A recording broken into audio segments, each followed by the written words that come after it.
खुशामदीद नाजरीन, आप देख रहे हैं प्रोग्राम शार दस्तूर। मैं हूं शहजाद रजा। कल बांग्लादेश में मुतय्यन पाकिस्तान के सफ़ीर इमरान सिद्दीकी साहब की मुलाकात हुई बांग्लादेश की वज़ीर आज़म शेख हसीना वाजिद से। एक बड़ी अहम मुलाकात ये अगर कहा जाए तो, क्योंकि पाकिस्तान और बांग्लादेश के ताल्लुकात कई सालों से कुछ अच्छे नहीं रहे, और उसकी वजह यह कि भारत जो पाकिस्तान के ख़िलाफ़ एक 5th जनरेशन वॉर में जो इस वक्त बुरी तरह से पाकिस्तान को घेर के उसने रखा हुआ है, और उसका इन्फ्लुएंस भी बांग्लादेश पर काफ़ी है, और इसकी वजह से पाकिस्तान और बांग्लादेश करीब नहीं आ सके। एक तल्ख तारीख भी है पाकिस्तान और बांग्लादेश के माबैन, जो दोहराने की ज़रूरत नहीं, आप बखूबी जानते हैं। 50 साल कबल बांग्लादेश और इस वक्त का जो पाकिस्तान है ये एक मुल्क हुआ करते थे, लेकिन उस वक्त साजिशों का भी शिकार हुए, और हमारी गलती ये कि हमने उन साजिशों को बर वक्त काबू पाने में हम नाकाम रहे। अब सवाल ये कि गुज़श्ता इसी साल वज़ीर आज़म इमरान खान की टेलीफोन पर बात हुई शेख हसीना वाजिद से, बांग्लादेश की वज़ीर आज़म जो गुज़श्ता साल दोबारा मुंतखब हुई हैं बतौर वज़ीर आज़म, और वज़ीर आज़म इमरान खान ने भी यही उन्हें पैगाम दिया कि हमें आगे बढ़कर मिलकर चलना चाहिए, और माजी की जो तलखियाँ हैं और जो आपस की जो मिसअंडरस्टैंडिंग है उनको ख़त्म करना चाहिए। और ये बड़ी अहम मुलाकात थी जो कल हुई, और उसके बाद शेख हसीना वाजिद ने भी पाकिस्तान को खैर सगाली का पैगाम दिया, और उम्मीद ये की जा रही है जो 12 साल कबल सेक्रेटरी लेवल टॉक जो पाकिस्तान और बांग्लादेश के माबैन जिसका सिलसिला रुक गया था, वो दोबारा से शुरू हो सकती है। हमें ये बताया जाता है या एक प्रोपोगेंडा किया जाता है, जिसका कल DGISPR ने भी अपने एक इंटरव्यू में तफसील से जिक्र किया, जो पाकिस्तान के ख़िलाफ़ जो मवाद जो है वो डाला जाता है न्यूज़ वेबसाइट्स पे और दीगर प्लेटफॉर्म्स पे, और उसके ज़रिए ये कि पाकिस्तान दीगर जो उसके हमसाय ममालिक हैं उनके लिए कोई अच्छी नीयत या रवैया नहीं रखता। और यही बात जो है ये पहले भी भारत बहुत प्रोपोगेंडा करता रहा कि नफ़रत पाई जाती है बांग्लादेश और पाकिस्तान के आपस में, इवन के जो पाकिस्तान और बांग्लादेश की आवाम है वो भी एक दूसरे से के साथ नफरत करते हैं। इसका जवाब सादा सा ये है कि पाकिस्तान से बहुत से जो कारोबारी हजरात हैं उन्होंने बांग्लादेश में जाके अपनी फैक्ट्रीज कायम की, अपनी इंडस्ट्रीज कायम की, और बांग्लादेश ने उन्हें वेलकम किया, उन्हें इंसेंटिव्स दिए। तो सवाल ये पैदा होता है कि अगर वाकई बांग्लादेश की अवाम या हुकूमत पाकिस्तानियों से नफरत करती है, तो उन जो कारोबारी हजरात हैं जो पाकिस्तान से गए हैं अपना सरमाया लेके, उन्हें वेलकम क्यों किया? अगर ये वाकई किसी किस्म का कोई जज्बाती एक उनका एक ताल्लुक है, या उसका जो उस वक्त 1971 में हुआ उसकी अगर जो वो समझते हैं कि जिस तरीके से उनको हकायक जो थे जो नहीं थे वो बताए गए, और अब ये कि 50 साल के दौरान पूरी एक नस्ल बल्कि 2 नस्लें जवान हो चुकी हैं बांग्लादेश में, सोच में तब्दीली है, लोग आगे बढ़कर चलना चाहते हैं, और शायद पाकिस्तान और बांग्लादेश के करीब आने का की एक बहुत बड़ी वजह यह भी है कि भारत का अपना रवैया, उसमें चाहे भारत का सिटीजनशिप एक्ट हो जिसके ज़रिए उन्होंने यकसर वो ममालिक और ख़ास तौर पे हमसाय ममालिक के लोग भारत में बहुत सालों से रह रहे थे उनकी सिटीजनशिप को ख़त्म किया, और मुसलमानों को बिल्कुल उससे अलहदा कर दिया। यानी कि मुसलमान अगर बांग्लादेशी जो 4 रियासतें बांग्लादेश के साथ लगती हैं भारत की, अगर बांग्लादेश के अवाम या बांग्लादेश के जो ओरिजिनल सिटीज़न हैं वो भारत की उन रियासतों में या दीगर भारत के हिस्सों में रह रहे थे और कई सालों से रह रहे थे और इंटाइटल थे कि उनको सिटीजनशिप मिलती, उनको भारत ने सिर्फ कलम की एक जुम्बिश से इस चीज़ से और इस ये प्रिविलेज लेने से उनको खारिज कर दिया। अब सवाल ये है कि बांग्लादेश और पाकिस्तान के ताल्लुकात तो होने चाहिए। सार्क का प्लेटफॉर्म हम देखते हैं कि भारत की हट धर्मी की वजह से कितना रिडंडेंट पड़ा हुआ है और कितना पोटेंशियल इस खत्ते में है कि अगर ये सही तौर पर चलता, सो पाकिस्तान अपनी जो हमसाय ममालिक हैं या पाकिस्तान के नज़रियात जिनसे मिलते हैं उनके साथ वो मजबूत कर रहा है इस वक्त। और भारत जो कश्मीर में उसने किया उसके बाद से वो एक बैनुल अक़वामी तन्हाई जिसे हम अंग्रेजी में इंटरनेशनल आइसोलेशन कहते हैं उसका शिकार खुद है, अगरचे वो बार बार पाकिस्तान को इस बात पर ये कहते थे, दुनिया को बावर कराने की कोशिश करते थे कि पाकिस्तान आइसोलेट हो गया है, जो बिल्कुल एक गलत चीज़ साबित हुई।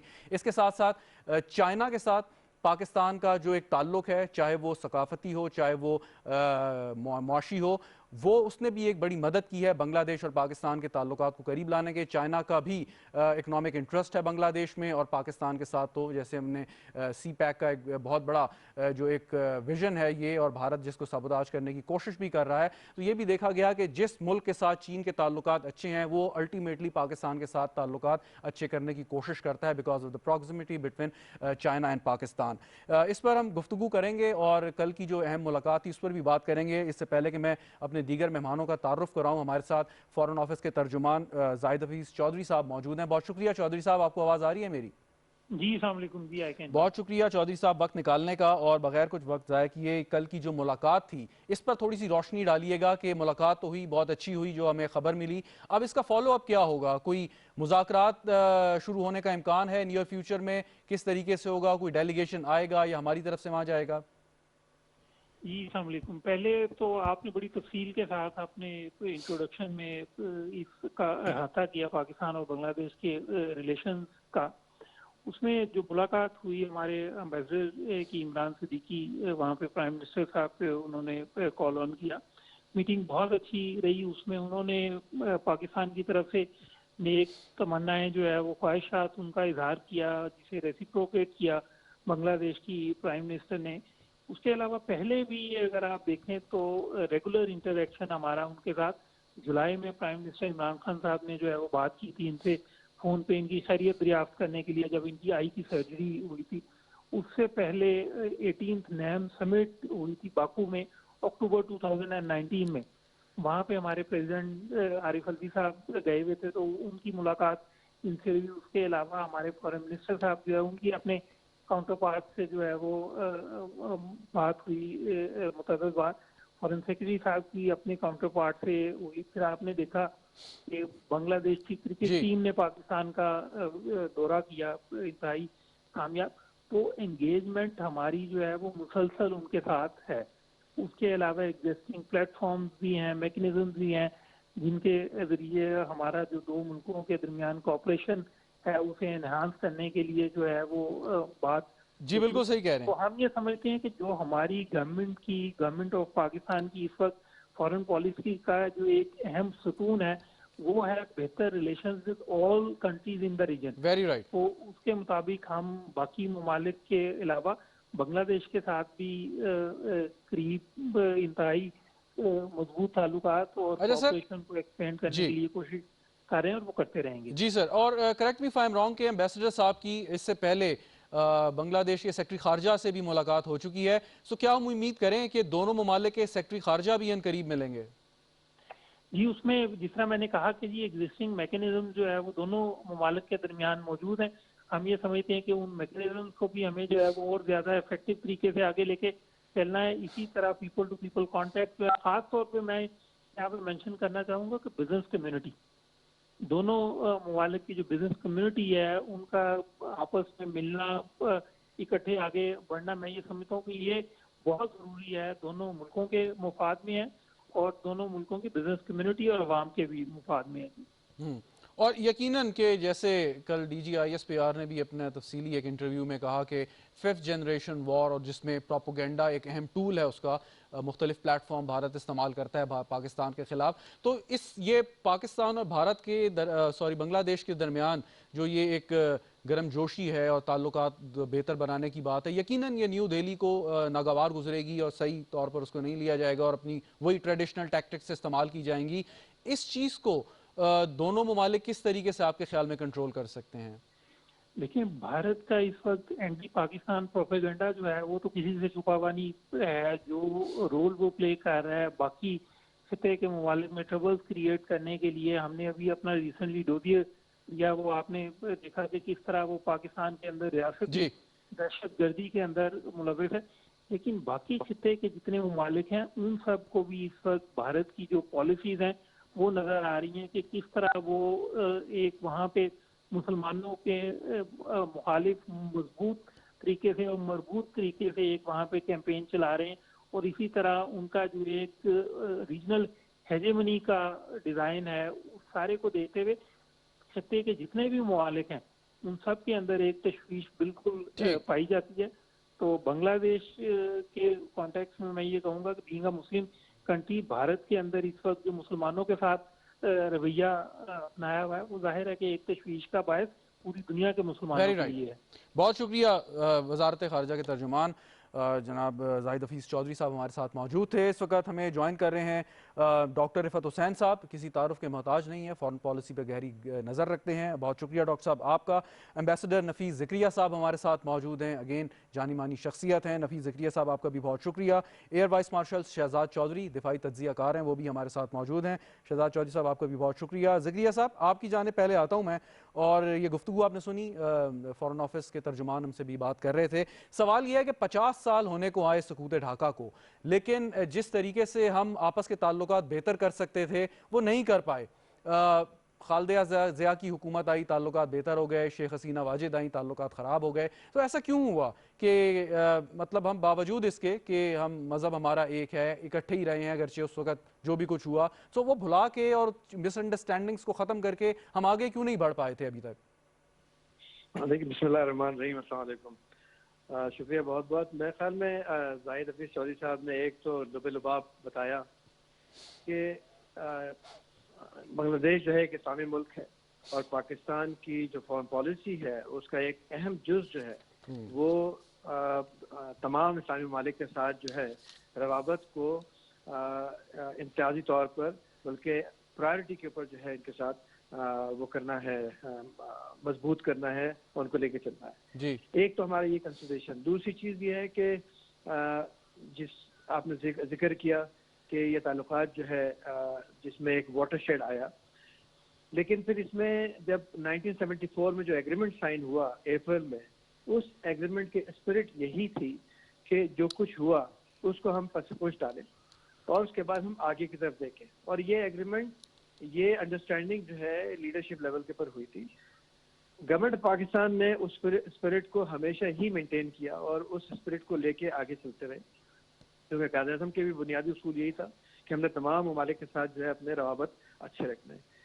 आपने बहुत सही जो है पॉइंट आउट किया कि सारे जो सिनेरियो है उसके अंदर एक इंडिया ने एक बहुत ही ऐसा किरदार अदा किया जिसकी वजह से खित्ते में ना सिर्फ ये कि खराबियाँ पैदा हुई ममालिक के दरमियान ताल्लुकात के हवाले से, ठीक, बल्कि खित्ते की जो सिक्योरिटी सूरत हाल है उसको बहुत ज़्यादा जो है नुकसान पहुँचा है और मुस्तकिल पहुँच रहा है।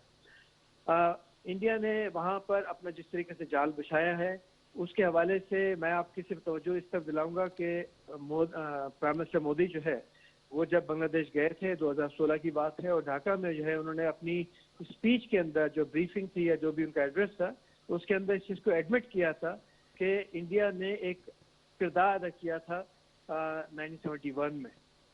और हालांकि इंडिया के ऊपर उस वक्त भी तनकीद हुई थी कि इंडिया जो है एक गलत किरदार अदा कर रहा है।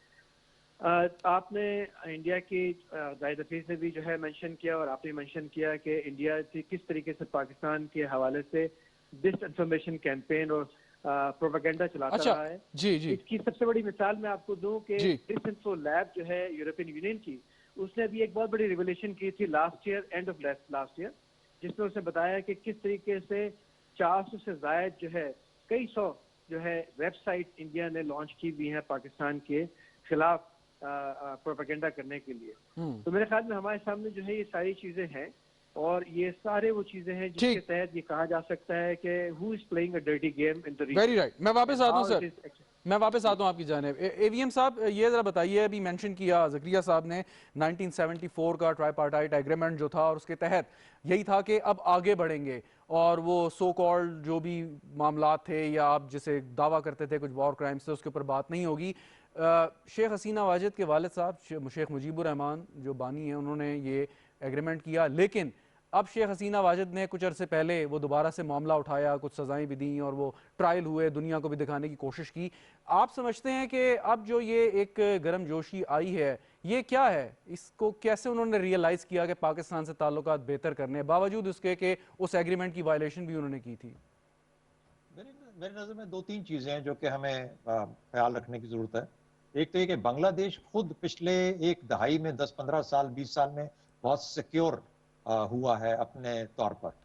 वो जो एक लेवल ऑफ इनसिक्योरिटी थी वो ख़त्म हुई है, इकोनॉमिकली बहुत प्रोग्रेस की है, बल्कि साउथ एशिया के अंदर देखा जाए तो इस वक्त हो सकता है कि इंडिया से भी कई चीज़ों में वो आगे प्रोग्रेस कर रहा है। उसका rate of GDP growth definitely इस वक्त शायद इंडिया के बढ़ के नहीं तो उसके बराबर जरूर है। तो जब एक मुल्क इस तरीके से स्टेबिलिटी का दौर देखता है, मईशत को बेहतर होते देखता है, अपना जो वजन है दुनिया के मुल्कों के अंदर और रीजन के अंदर, तो फिर उसके अंदर ये एबिलिटी और ये कैपेसिटी आ जाती है कि वो मामला को मुख्तलिफ नजर से देखना शुरू कर देता है, इनसिक्योरिटीज खत्म हो जाती हैं। एक तो ये बहुत बड़ी तब्दीली मैं देखता हूँ। दूसरा, मेरा ख्याल है कि पाकिस्तान ने शुरू में जो गलतियां की, खालिदा जिया के पलड़े में जो अपना पूरा वजन डाला, वो एक इल थॉट या इल कंसिडर्ड अप्रोच थी। बेशक के 71 के जो मामला थे वो अवामी लीग के साथ रिलेटेड थे बहुत हद तक, लेकिन पाकिस्तान जिस तरीके से अवामी लीग को इंडिया समझता रहा और खालिदा जिया को पाकिस्तान समझता रहा, उसने अल्टीमेटली पाकिस्तान के लिए बहुत ज्यादा मुश्किलात खड़ी की हैं। उसके अंदर भी कुछ बेहतरी आई है। तीसरी एक और चीज मैं देखता हूँ, वो ये है कि इमरान खान साहब की जो शख्सियत है वो समहाउ हैज बीन काफी उसने मेलिएबल टाइप है, उसने कुछ मामलात को बड़ा बेहतर तौर पे सुलझाव दिया है उनकी शख्सियत में, just because of his popularity, personal popularity, charisma, उनके जो दुनिया भर में पहचान है उसने भी फर्क डाला है बड़ी हद तक। तो अब लोग उस तरीके से भी एक डिफरेंट तौर पे, मेरे ख्याल में खासतौर पे बांग्लादेश के अंदर भी उनकी अपनी काफी पॉपुलैरिटी है और मेरे ख्याल में मुख्तलिफ तरीके से देखा जाता है। ऑल टोल्ड पाकिस्तान की आज जो आप देखते हैं हमारी यहाँ पे जो इकोनॉमिक एक्टिविटी, इकोनॉमिक जो हमारा बिजनेस वहाँ पे गया है, वहां पर गया जहाँ के सेटअप हुआ है, मेरे हाल में उसने भी एक बांग्लादेश के अंदर आपने देखा है कि चीजों के अंदर कंट्रीब्यूट किया। तो मैं ये तमाम चीजों को मिला के देखता हूँ कि बांग्लादेश के अंदर जो चेंज ऑफ एटीट्यूड अप्रोच आया है, इसका ये मतलब हरगिज नहीं है कि वो आसियान से हट के अपनी नजर मुख्तलिफ तौर पे 1000 मील का जो बीच में इंडिया का गैप है उसको कवर करके सिर्फ पाकिस्तान के साथ अपने आप को जोड़ लेगा। और ये पाकिस्तान की एक और बड़ी बेवकूफी होगी कि अगर हम उसको इंडिया के साथ एंड और किस्म की रिलेशनशिप के अंदर देखें। बिल्कुल ठीक। हमें उसके तल्लुकात इंडिया के साथ भी रहेंगे, लेकिन अगर उसके तल्लुकात पाकिस्तान के साथ बेहतर होने के चांसेस हैं और हो सकते हैं तो वो पाकिस्तान के हक में बहुत बेहतर है। Very right. Doctor Rifat Hussain साहब, ये जरा बताइएगा कि इस साल के अव्वल में, शुरू के महीनों में जॉइंट एक्सरसाइजेज होती हैं, भारत और बांग्लादेश की आर्मीज आपस में मिलकर एक्सरसाइजेज करती हैं और ये इस बात का सबूत होता है कि दोनों ममालिक के जो दिफाई ताल्लुकात हैं वो खासे मजबूत हैं। उसके बाद एक पीरियड आता है कि एम्बेसडर जो भारत के बांग्लादेश में हाई कमिश्नर हैं वो कोशिश करते हैं महीनों तक कि शेख हसीना वाजिद से मुलाकात हो जाए, वो उनको मुलाकात का वक्त नहीं देती। क्या इसकी वजह ये कि भारत ने जो सिटीजनशिप एक्ट जो है वो पास किया उससे बांग्लादेश के लोग भी या जो मुसलमान हैं वो मुतासर हुए, साथ साथ चाइना का जो इन्फ्लुएंस बांग्लादेश पे बढ़ा, वो कोई फैक्टर देखते हैं आप जिसकी वजह से बांग्लादेश मजबूर हुआ कि भारत से बढ़ के बियॉन्ड इंडिया भी वो देखना शुरू करे और माजी में जो उन्होंने भी गलतियां की उसका भी अजाला करे?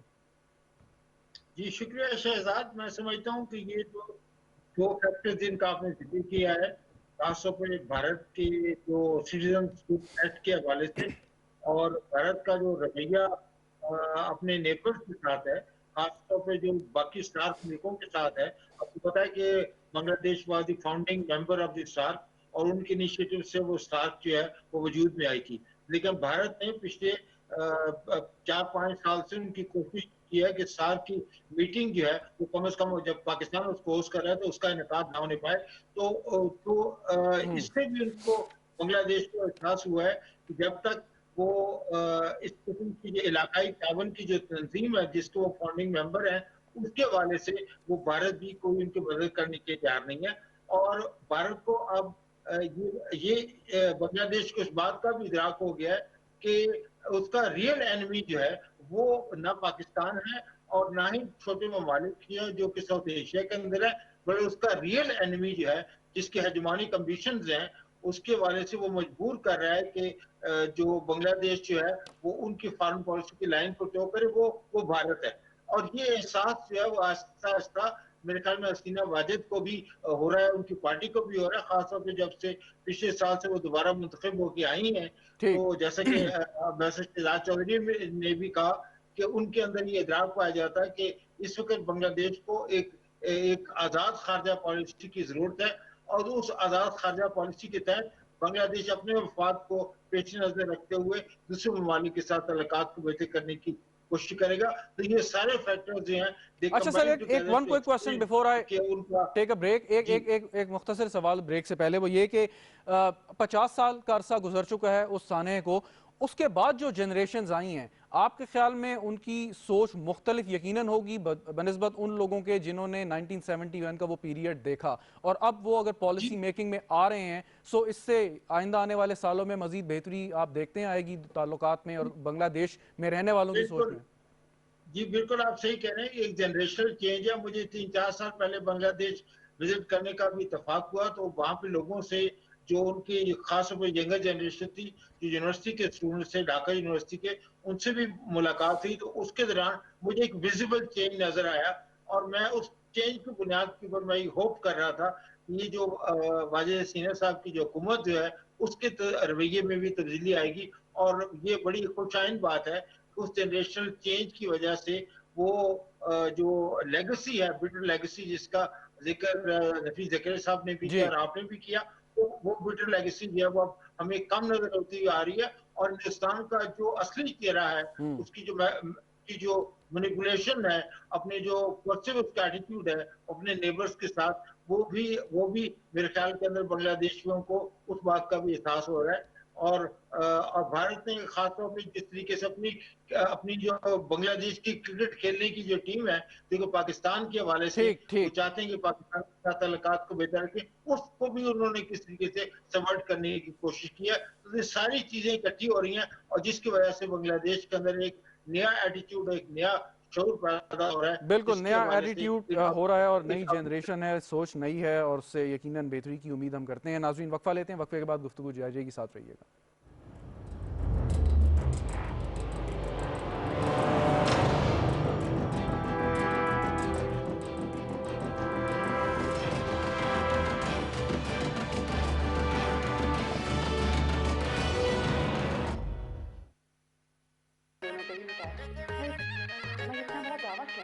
सलमा, जीवा जी, सर्दी आ गई है, ख्याल रखना।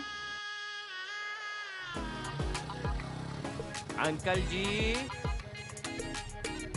सर्दी आ गई है, ख्याल रखना। पर ख्याल रखना किसका है? गैस के बिल का। गैस के मुसलसल इस्तेमाल से बिल तीसरी स्लैब पर 3 गुना बढ़ने के अलावा छठी स्लैब पर 18,000 रुपए तक पहुंच सकता है। इसलिए SNGPL की गैस सेवर फोन और टाइमर डिवाइस लगवाइए। ठंड लगे तो गर्म कपड़े पहनिए, और ज्यादा लगे तो मुजरे सेहत गैस हीटर की बजाय इलेक्ट्रिक हीटर का इस्तेमाल कीजिए। SNGPL, सर्दी आ गई है, ख्याल रखना।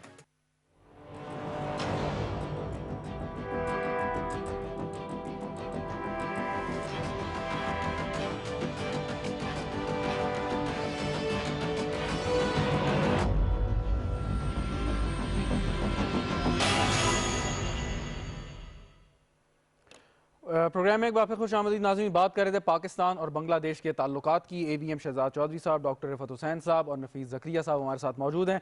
एम्बेसडर ज़करिया साहब, ये फरमाइएगा कि बांग्लादेश और पाकिस्तान 71 तो बहुत दूर की बात है, उसके बाद भी जो ना सिर्फ ऑफिशियल रिलेशनशिप बल्कि जो एक पीपल टू पीपल कांटेक्ट होता है, मतलब फिल्म स्टार्स बांग्लादेश से, गुलूकार बांग्लादेश से पाकिस्तान आते थे और बड़ा नाम कमाते थे, पाकिस्तान में बहुत पॉपुलर पाकिस्तान की फिल्म इंडस्ट्री में, वो सिलसिला भी रुक गया कुछ साल पहले। तो आपके ख्याल में एक अच्छे ताल्लुकात की रिवाइवल अगर आप चाहते हैं, अच्छी बुनियादों पर, मजबूत बुनियादों पर, वो खाली शायद सिफारती सतह के अलावा और भी उसके लवाजमात होंगे, वो जरा बताइएगा कि वो हमें और बांग्लादेश को क्या इस वक्त करना चाहिए।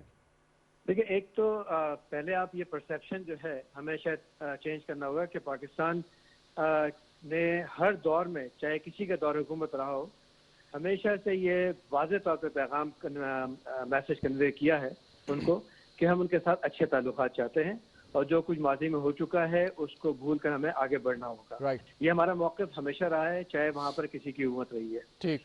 दूसरी चीज़ ये कि आपको एक चीज़ और बता दूं कि पब्लिक सेंटिमेंट की ये तब्दीली जो आपने बात की है कि इस वक्त जो आप चेंज देख रहे हैं, जैसे कि रिफत साहब ने भी फरमाया, इसमें पब्लिक सेंटिमेंट का एक बहुत बड़ा एलिमेंट है। ग़ालिबन जो मीडिया है वो उस तरीके से रिफ्लेक्ट नहीं कर रहा है कि ग्राउंड पे सिचुएशन क्या है बांग्लादेश के अंदर। क्योंकि अगर आप जनवरी से लेके अब तक का जायजा लें और फिर उसके अलावा आप और थोड़ा पीछे भी जाएं चंद सालों के अंदर, तो जो इंडिया की फोर्सेस हैं, बॉर्डर सिक्योरिटी फोर्सेस, उन्होंने जिस तरीके से बांग्लादेशियों को ट्रीट किया है, जिस तरीके से उनका खून बहाया है, जिस तरीके से उनको बेईमाना तरीके से उनको कत्ल किया है, ये अखबारात के अंदर गाए बगाए आता रहा है। यकीनन इस चीज ने जो है वहां पर एक ऐसा सेंटिमेंट जरूर क्रिएट किया, पहली चीज। दूसरी चीज ये है कि ग्राउंड पे अगर आप सिचुएशन देखें तो आपको भी पता है, और ये चीज कोई ऐसी ढकी छुपी नहीं है कि इंडिया ने अपना जिस तरीके से वहां पे जाल बिछाया है, ये जाल ये नहीं एक 71 में बिछाया, ये मेरे ख्याल में जाल जो है वो बहुत पहले का ये साजिश है। कब से वो मेरे ख्याल में कई दहाइयों से कर रहा है, क्योंकि डे वन से पाकिस्तान जो है उसका वजूद इंडिया के नजरों में खटका हुआ था और वो पाकिस्तान को खत्म करना चाहता था। तो उसने हर लिहाज से पाकिस्तान के ऊपर मुख्तलिफ दागियों से अटैक किया। तो ये जो आप बांग्लादेश में तब्दीली देख रहे हैं या थोड़ी सी जो इस वक्त पेशरफ्त आपने नोट की है, पहली चीज तो ये कि जो एम्बेसडर के हवाले से जो रेफरेंस आप बना रहे हैं, देखें ये डिप्लोमेटिक नॉर्म्स के अंदर है और मैं नहीं समझता कि इसको एक ऐसा स्ट्रॉन्ग इंडिकेशन समझा जाए। इसके कई और अवामिल हैं, कई ऐसे फैक्टर्स हैं जो बेसिकली कारफरमा हैं बांग्लादेश को पाकिस्तान के अब देखने के लिए और खित्ते के दूसरे ममालिक के अंदर देखने के लिए, जिसमें आपने भी फरमाया और हमारे जो दूसरे मौजूद तजज़िया निगार हैं उन्होंने बताया कि इंडिया का जो रवैया है और फिर मीडिया में कोई चीज़ छुपी नहीं है, इंडिया में जो मुसलमानों की दरगत बनाई जा रही है उसका बहुत गहरा असर है बांग्लादेश के मुसलमानों में, वहाँ की आवाम के अंदर एक बहुत ही, और आपने देखा है बीच में कई दफा जो है वहाँ पर इसके ऊपर जो है प्रोटेस्ट भी हुए और बड़े स्ट्रॉन्ग प्रोटेस्ट हुए हैं, ना सिर्फ इसके ऊपर बल्कि कश्मीर के हवाले से भी प्रोटेस्ट हुए। बिल्कुल ठीक, बिल्कुल ठीक। शहजाद चौधरी साहब, आप माजी की अगर बात करें तो माजी की तलखियों को या जो जहनों में वो यादाश्तें बाकी रह गई हैं उनको धुंधला करने के लिए, उनको मिटाने के लिए या उनको उनकी जगह पे अच्छी जो यादाश्तें हैं उनको सामने लाने के लिए किन चीज़ों क्या करना क्या पड़ता है? मिसाल के तौर पे कई ऐसी बातें उनके लिए लिखी गई हैं जो नामुनासिब हैं, हमने पढ़ी भी हैं, या हमारे बारे में जो बातें लिखी गई होंगी वो भी झूठ पर मबनी होंगी और अगेन जो भी प्रोपोगेंडा या साजिशें करता रहा। सो स्टार्ट जो हो गया। और दूसरी बात एक और कीजिएगा कि ये मिसकंसेप्शन जो था कि बांग्लादेशी जो हैं वो पाकिस्तानियों से नफरत करते हैं, लेकिन जब पाकिस्तानी बिजनेसमैन वहाँ जाता है तो वो उसको हाथों हाथ लेते हैं, वो वहाँ पे फैक्ट्री भी लगाता है, कारोबार भी करता है, मुनाफा भी कमाता है। सो अगर मसला सिर्फ जज्बाती उसका था तो फिर तो बिजनेस कम्युनिटी को भी वो वेलकम ना करते। जी, दो चीजें मैं कहूंगा इसमें। पहली बात तो यह है कि हालांकि हमने कहा कि नई जनरेशनल चेंज की वजह से बांग्लादेश के रवैये बदल रहे हैं और इसमें कोई शक नहीं, इस पर जरूर अपनी हकीकत होगी। मेरा ख्याल है जो आपका सवाल था ना कि अब हम इतने मुश्किल वक्तों के साथ गुजरने के बाद अब हम बेहतरी की तरफ कैसे रवान तो हो गए, चल पड़े, लेकिन इसको और कैसे रीइंफोर्स किया जा सकता है। मेरा ख्याल है फिर से उसी जनरेशन के पास जाना पड़ेगा जो 1971 में एक दूसरे को जानती थी। वजह यह है, एक रोमांस है बांग्लादेश का, बांग्लादेशियों का पाकिस्तान के साथ। ये रोमांस हमारी एक सिमिलर पैदाइश, सिम्बायोटिक रिलेशनशिप है। हम हमने इकट्ठे लिया, हमने एक जगह से जन्म लिया। ये रिश्ते बहुत गहरे होते हैं, इसमें भले कुछ देर के लिए परेशानी आ जाए और उसमें बहुत बड़ी परेशानी है, बहुत खून बहा, लेकिन उसके बावजूद मैं समझता हूं कि ये जो एक रोमांस है उस रिलेशनशिप का, वो अब आके इतने सालों के बाद फिर से अपनी एक जोर पकड़ रहा है। और गो के ये जनरेशन जिसमें हम लोग सब शामिल है, गालिबन मैं शामिल हूं, डॉक्टर साहब मुझे नहीं पता नफीस भाई कितने हमसे बड़े या छोटे हैं, छोटे ही होंगे, लेकिन कहने का मतलब यह है कि हम अपने साथियों को, जो हमारे उस जमाने के साथी हैं जिनके साथ अब हमारे तल्लुकात दोबारा इस्टेब्लिश हुए हैं, हम जानते हैं कि किस किस्म का दर्द पाया जाता है। तो उस जनरेशन को अपना काम जब तक वो मौजूद है करते रहना है कि पाकिस्तान और बांग्लादेश का आपस का जो बाहमी तल्लुक है वो हमेशा कायम रहे। एक तो ये बात होगी। दूसरा, जैसा मैं पहले कह रहा था, बांग्लादेश बहुत प्रैग्मेटिक नेशन बन के उभरा है। देखिए, जज्बातियत के साथ आप कोई नेशन, कोई कौम आगे बढ़ नहीं पाती है। आपको एक अपने इंटरेस्ट को डिफाइन करने के बाद उनको परसू करना पड़ता है। उन्होंने जो इनपुट्स की कीमतें थी उनको कम किया, उन्होंने इनकरेज किया, उन्होंने पॉलिसीज ऐसी बनाई जो कि लोगों को इनकरेज कर रही थी कि आप अपने प्लांट्स यहाँ पे हमारे पास लेके आइए। यहाँ मुश्किलात बढ़ी, लोग वहां चले गए, चाहे वो बर्मा से चाइना से गए, चाहे वो पाकिस्तान से गए, चाहे वो श्रीलंका से गए। Even Sri Lankans have shifted their industry to Bangladesh. इतना वहां का बेहतर माहौल है किसी भी इंडस्ट्रियलिस्ट के लिए। तो जब आप इस तरह की पॉलिसी तब्दील करते हैं, फिर उसको परसू करते हैं और फिर उसको स्टिक करते हैं, तो आप बिल्कुल से बेहतर तौर पे उभरते हैं, ऊपर आते हैं। तो मुझे यूं लगता है कि ये चीजें जो कि हमें आगे लेके जा रही हैं, इनमें बिल्ड ऑन कैसे करना है। सवाल आज ये है कि हम चल तो पड़े, अब इसके ऊपर रीबिल्ड कैसे करें। मैंने पहले कहा नंबर 1 जो सबक मेरी नजर में, इंडिया के साथ मुकाबला बांग्लादेश में छोड़ दें, हमें नहीं करना चाहिए। Let them have they have a relationship with India, that relationship they will sustain. उनकी मजबूरी है, उनके पानी वहां से आते हैं और उनके पानियों का आपस में मसला है जिसकी वजह से इंडिया के साथ उनके मामलात खराब होगा। तो हमने मुकाबला इंडिया के साथ बांग्लादेश में नहीं करना, बांग्लादेश और पाकिस्तान के अपने सेपरेट चैनल्स के ऊपर, सेपरेट जगहों पे, सेपरेट एवेन्यूज के अंदर रिलेशनशिप को एस्टैब्लिश करना है। चाहे वो खेल के मैदान में होंगे, चाहे वो इंडस्ट्री के मैदान में होंगे, चाहे वो कल्चर के मैदान में हो। मेरा ख्याल है उन चीजों को आगे बढ़ाने की जरूरत है। बिल्कुल ठीक। डॉक्टर रिफत हुसैन साहब, पूरे सार्क रीजन में इस वक्त हमें एक ही इरिटेंट नजर आता है और वो है भारत।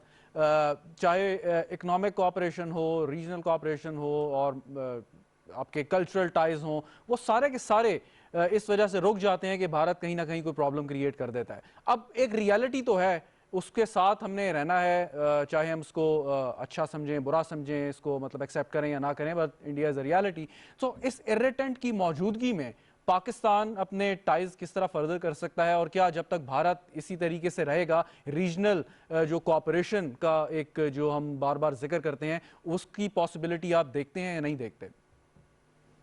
जी देखिए, मेरे ख्याल के अंदर बांग्लादेश की खसूसी ख्वाहिश होगी और पाकिस्तान की भी ख्वाहिश यही है कि जो सार्क का मैकेनिज्म जो है, जब 85 के अंदर जब ये थी लेकर तक, तो जितनी भी इसकी प्रोग्रेस है वो डिपेंडेंट है कि इंडिया और पाकिस्तान के दरमियान डायलॉग होना चाहिए और दोनों मुल्कों के दरमियान जो है वो परफॉर्मेंस ना होनी चाहिए, जो कि अनफॉर्चुनेटली मोदी हुकूमत के पिछले जो 4 साल हैं उसके दौरान हमें उसकी कोई झलक नजर नहीं आती। तो बांग्लादेश को भी अब ये एहसास हो चुका है कि इंडिया जो है वो सार्क को सपोर्ट कर रहा है बाय प्रमोटिंग सब रीजनल कॉपरेशन, जिसके अंदर वो तमाम मुल्कों के साथ मिलके माशरे पाकिस्तान के बांग्लादेश को छोड़ के वो उन मुल्कों के साथ ताल्लुकात को बेहतर बनाने की कोशिश कर रहा है। तो मेरे ख्याल में ये भी बांग्लादेश को एक जो है इस बात से झटका लगा है, और खासतौर पर जो मुसलमानों की तरफ जो उनका रवैया है, उसमें कश्मीरी मुसलमानों की बात इस वजह से नहीं करूंगा कि बांग्लादेश की अभी तक हुकूमत जो है इस बात में मुसर है कि इंडिया जो कुछ भी कर रहा है वो उनका एक अंदरूनी और दाखिली मसला है। ये भी एक बहुत बड़ी पाकिस्तान की एफर्ट ये होनी चाहिए कि इंडिया के दुनिया को और खासतौर पे अपने लोगों को ये कन्विंस करें कि Kashmir is not an internal matter, बल्कि ये वो ऐसा मामला है जिसके हल के लिए अगर दोनों मुल्कों के दरमियान इंडिया और पाकिस्तान के दरमियान डायलॉग नहीं होगा, उस वक्त तक खत्ते की जो सूरत हाल है वो इंतहाई मुश्किलात का और खतरे से दे रहेगी। तो ये बहरहाल एक सेपरेट इशू है। लेकिन मैं 2 बातों का जिक्र करना चाहूंगा जो कि अभी इस हमारे डिस्कोर्स के अंदर एब्सेंट है। देखिए, एक जो है एक रिविजनिस्ट स्कॉलरशिप जो है वो बांग्लादेश के हादसात और उसकी जो बहुत बड़ी ट्रेजेडी थी उसके बारे से हमारे सामने आया है। उसमें समंद्रा बोस की किताब जो है डेड रेकनिंग, जिसके अंदर उसने इंटरव्यूज करके और भारत के ऊपर उसको बड़ी तनकीद हुई, किस तरीके से बात करी है। और वो कुछ सालों के बाद जब उसने किताब लिखी, तो उसके बाद जब मोदी साहब का जो उस तकरीर का हवाला जिसका नफीस जिक्र साहब ने किया, उन्होंने जब ये एडमिट किया कि मैंने जो बांग्लादेश की जो बर्थ जो है उसके अंदर एक बड़ा क्रिटिकल रोल अदा किया था, उस वक्त से लेके बहुत सारे लोगों को ये एहसास हुआ कि हिंदुस्तान जो कुछ भी जहरीला प्रोपेगेंडा या पाकिस्तान की जो सो कॉल्ड एट्रॉसिटीज को बढ़ा चढ़ा के दुनिया के सामने बयान करता रहा था, हकीकत उससे कहीं बड़ी ज्यादा मुख्तलिफ है। और एक और मैं आर्टिकल का जिक्र करना चाहूंगा, उनका नाम है लारेंस लिफ्शुल्ज। उन्होंने अभी पिछले दिनों अपना एक आर्टिकल लिखा जिसके अंदर उन्होंने जिक्र किया है कि किस तरीके से वो बांग्लादेश की मिलिट्री जो है उसको इस्तेमाल किया अंदरूनी हवालों से to engineer the murder of Hasina Sheikh's father. तो वो भी एक बहुत बड़ा जो है वो तारीख से वो दोबारा लोग उसको देख रहे हैं, हकायक नए सामने आ रहे हैं, और उन हकायक की बुनियाद की पर मेरे ख्याल में जो बांग्लादेश के अंदर जो नई जनरेशन है खासतौर पर अंदर ये एहसास पाया जाता है कि बांग्लादेश के साथ ज्यादती तो हुई है, ट्रेजेडी तो एक हुई है, लेकिन उस ट्रेजेडी को जिस तरीके से हिंदुस्तान ने अपने मकासद के लिए वो खासतौर पर पाकिस्तान को पुट डाउन करने के लिए इस्तेमाल किया, वो जो है वो उस हकीकत को भी वो अब अपने सामने रख रहे हैं। और मैं समझता हूँ कि अभी तो बिगिनिंग है, और जब ये समिट लेवल या फॉरेन सेक्रेटरी लेवल से शुरू होके अगर समिट लेवल की कोई भी एक विजिट होती है दोनों मुल्कों के दरमियान, तो वो that will be huge breakthrough. और उसकी बुनियाद जो है इमरान खान साहब ने टेलीफोनिक कन्वर्सेशन और ये जो हमारे जो एम्बेसडर साहब हैं इमरान चौधरी साहब की मुलाकात जो शेख हसीना से हुई है, ये भी एक खुश आइंद चीजें हैं। और the idea is to build up. चलें, मैं मुझे एक वक्फा लेना है डॉक्टर साहब, मुझे एक ब्रेक लेनी है। ब्रेक के बाद मैं दोबारा आपकी तरफ आता हूँ। नाज़रीन, वक्फा लेते हैं, गुफ्तगू जारी रहेगी, साथ रहिएगा।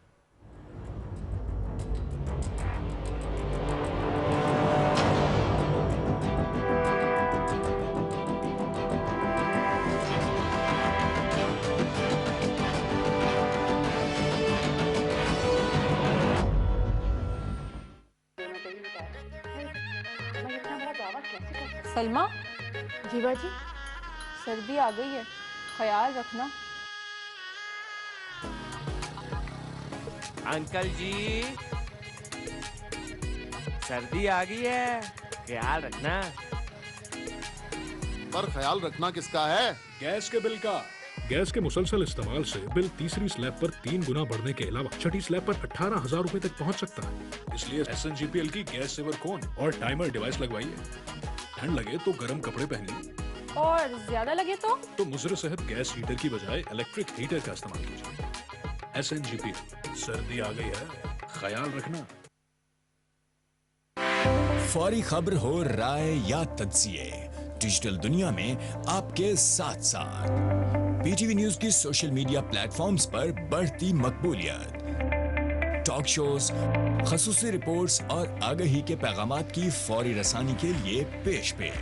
PTV न्यूज फेसबुक अकाउंट पर 30 लाख फॉलोअर्स मुकम्मल। हम पर एतमाद करने और जुड़े रहने पर आपका शुक्रिया। PTV न्यूज, दुरुस्त हर वक्त बर वक्त।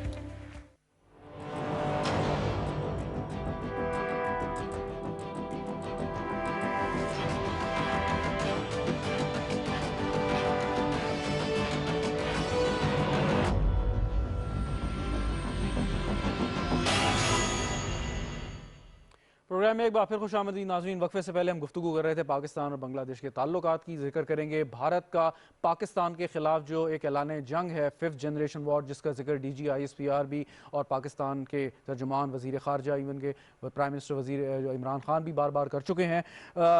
शहजाद चौधरी साहब, नफ़ीस ज़िक्रिया साहब और डॉक्टर रफ़त हुसैन साहब हमारे साथ मौजूद हैं। नफ़ीस ज़िक्रिया साहब, ये जो 5th जनरेशन वॉर है, इसमें भारत ने यकीनन कोई ना कोई अपनी हिकमत अमली बनाई होगी और जिसको वो इम्प्लीमेंट भी कर रहा है, जिसका जिक्र अभी आपने भी किया कि किस तरीके से वेबसाइट्स हैं जो भारत पाकिस्तान के खिलाफ जहर उगल रही हैं। लेकिन साथ साथ उनका कोई एक एंड गेम भी तो उन्होंने सोची होगी, या ये कि इसके बारे में हमें रियलाइजेशन है वो चाहते क्या हैं, पाकिस्तान के टुकड़े करना चाहते हैं, जो कि यकीनन मुमकिन नहीं है किसी के लिए भी इस वक्त। तो कोई ना कोई उनका प्लान होगा कि पाकिस्तान को सिर्फ कमज़ोर कर दें, पाकिस्तान को बातचीत के लिए कुछ मजबूर कर दें या अपनी मनमानियाँ करें, कश्मीर के ऊपर अपना हक जमा लें, कुछ इस तरह की चीज़। कोई एंड गेम आप क्या समझते हैं, है क्या उनके जहन में? आपने अपने सवाल के अंदर ही सारे जवाब दे दिए हैं। एंड गेम जो है वो बिल्कुल वाज़ेह है कि पाकिस्तान को डिस्टेबलाइज करना चाहते हैं।